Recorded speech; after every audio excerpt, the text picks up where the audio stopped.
Hello and welcome to a special episode where I'm changing things up and not looking at MOCs for once. Today I'm going to be looking at a little known LEGO series called LEGO Fabuland. It features a small little town called Fabuland filled with animals. Animals with human bodies rather. This brand was sort of in between the Duplo brand and the LEGO system at the time. And was the first one to branch out into books, TV shows, claymation, just generally anything that they could make money off of. This was their first chance to do so. So if you want to really look at LEGO branding, this is the first place to look. But I'm getting ahead of myself and really not touching on the topic of this video. I'm going to be just mainly looking at the minifigures that I've collected over the years of these guys. They're really kind of bizarre. They don't really fit with my other little characters in my city, but they're just so cute. I just can't really put my finger on it. They're just adorable. So in addition to showing you these minifigures, I would also like to share with you a miniature little poem that I wrote for each of these characters. Just something to pass the time, and also, because I felt it was appropriate, and it kind of reminded me of Beanie Babies. You know, the little Beanie Babies that would have the little poem on the inside of heart tag. You know, those type of things. Anyway, it just struck a chord with me. So that's why I ended up collecting so many of these Fabuland figures. So this is probably going to be video number 1 of a series. So let's go to Fabuland. Robbie Rabbit never stops hopping, always jumping, jittering, and flopping. Some say he's just very excitable about life. Truth is, he just wants to find a wife. So this is my very first Fabuland minifigure that I found. Actually, he was at a thrift store as an Easter display last year. So I instantly knew what it was at the time and just snatched it up for, I think, about 50 cents. But yeah, so if this is your first time seeing a Fabuland character, congratulations. I assure you, you are not on an acid trip. This is real. They have little Duplo, Lego-ish bodies and just really weird heads. And also the names alliterate. Robbie Rabbit. So you'll see a lot of that as we go on. But yeah, various names and various characters exist throughout the series. You can figure out what these characters are named and called. There's a database online. I'll put the link up here. But yeah, so if you just basically look up the character color combinations. You'll find the character rather, and this one was fairly easy to find. There's not that many rabbits around, so hence why he's trying to find a wife, trying to make more baby rabbits just in time for Easter. So, and he came with a little basket too, which I find really adorable. Every so often you'll find Fabuland things in Lego. They still make the brooms, for example. In fact, I think I'll show you that in the next minifigure. But yeah, so you'll see the things from Fabuland pop up every once in a while. So it's really interesting just to kind of familiarize yourself with old brands from Lego. Just see when things pop up. Old molds and stuff like that. But yeah, so that's Robbie. See you, Robbie. Talk to you later about Robbie. Bye. Ricky Raccoon acts like quite a buffoon, content to laugh and play, jump in puddles all day.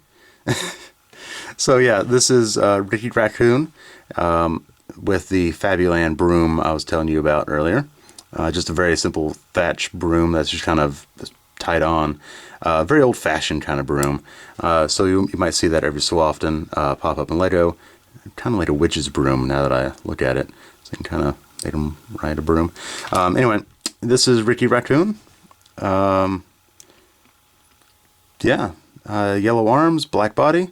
All the Fabuland characters have the red pin, so yeah, that's kind of a consistent. And also their heads are quite articulated, so you can make them very expressive, looking down, looking up.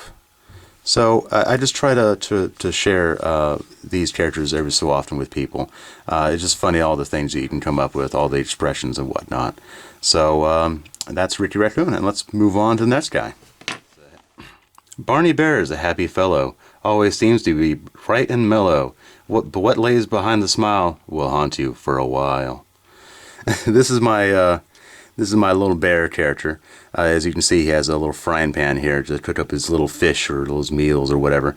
It's really quite oversized and really, I don't know. I can just see him cooking up one of his animal neighbors. That's a little cruel. A little too much for me to think about right now. I mean, he is a bear. I mean, who's to say he wouldn't eat his neighbors? You know, if they're like a fish or something. You know.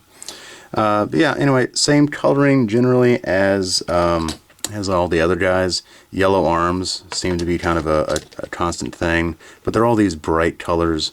And I haven't really seen too many that are the same color for the arms, legs, and whatever. And you'd think really that they would be more color coordinated with the bodies. I mean the heads rather. So instead of the bodies being bright and colorful, that they'd be brown if he's a brown bear. But really, I guess it kind of boils down to just how much molding they have. And I believe at the time they didn't have any brown, so all they had were these very basic colors. I don't know, this is brown, but this is special. Generally, Lego did not like to use different colors. They didn't like to use things that were not primary colors, or to put it a special way, it's in reference to this painting. Here, let me put it up on the screen. This painting here is a very famous one by the artist described on the screen.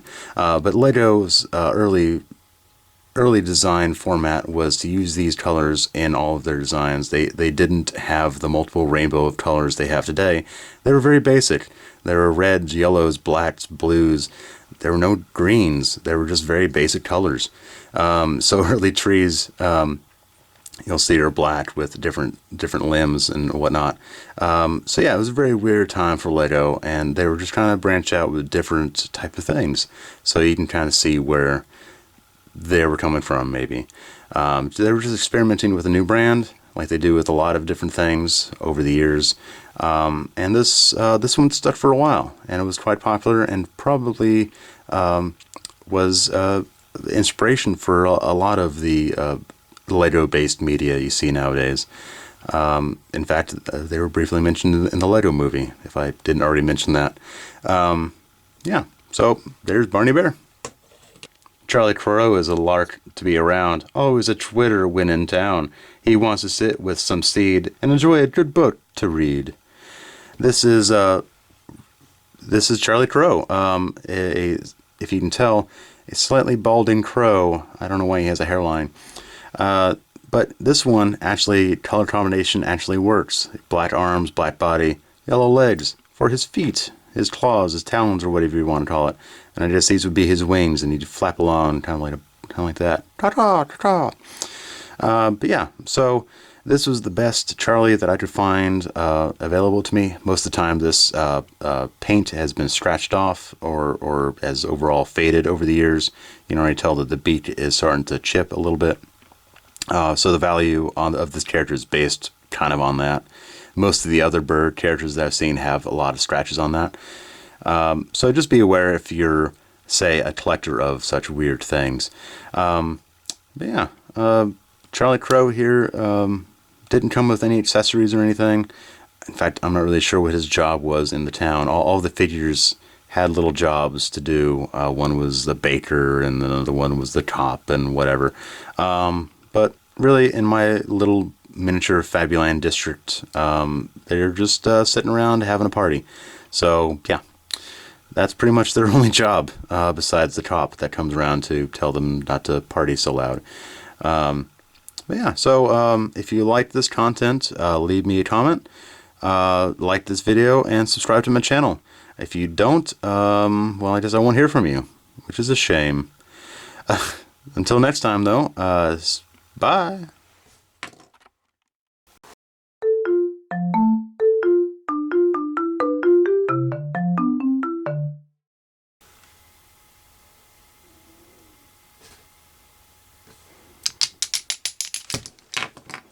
You didn't see nothing.